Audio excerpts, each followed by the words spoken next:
గురువుగారు, ఉప్పు ఒక ముప్పు అని అంటారు. అలానే ఉప్పు లేని పప్పు అని, మళ్ళీ రుచి కోసం ఉప్పు కావాలి అని అంటారు. ఈ రెండిటిని ఎలా అర్థం చేసుకోవాలి?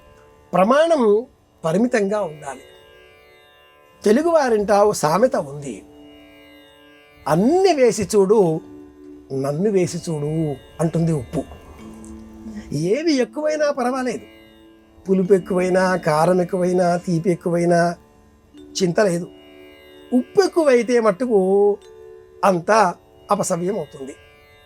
ఒక పదార్థంలో ఉప్పు ఎందుకు వేస్తాం? ఆ పదార్థం త్వరగా చెడిపోకుండా, బ్యాక్టీరియా పాలు కాకుండా నిల్వ ఉంచడం కోసం. పదార్థం తినేది అయినప్పుడు తిన్న తర్వాత ఆ పదార్థం రూపాంతరం చెంది శక్తిగా మారాలి. అలా మారకుండా ఆ పదార్థంలో కాస్త ఎక్కువగా ఉప్పు ఉంటే తిన్న ఆ పదార్థం త్వరగా రూపు మార్చుకోలేక అలాగే ఉండడంతో ఆయాసం, అజీర్ణం, రోగకారకం.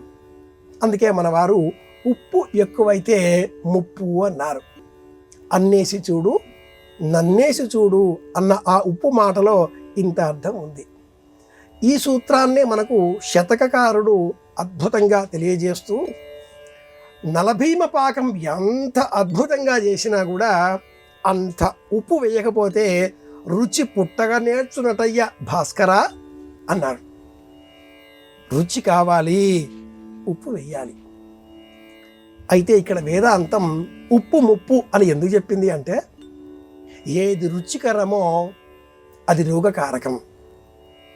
ఏది రుచిగా తింటూ ఉంటామో త్వరలోనే ఆ పదార్థం తింటే నీకు రోగం వస్తుంది, లేదా రోగం వచ్చేసింది, ఈ పదార్థం తినడం మానేసేయండి అంటూ వైద్యుడు మనకు సలహా ఇచ్చే స్థాయికి చేరుకుంటుంది.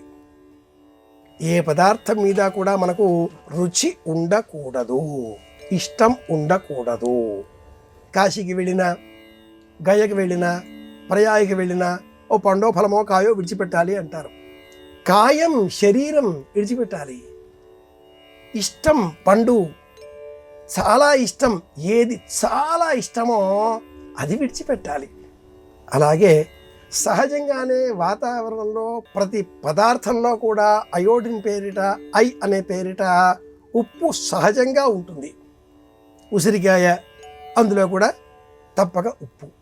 ఆ రుచి, ఆ గుణం, ఆ లక్షణం అన్ని పదార్థాల్లో కూడా ఉంటుంది.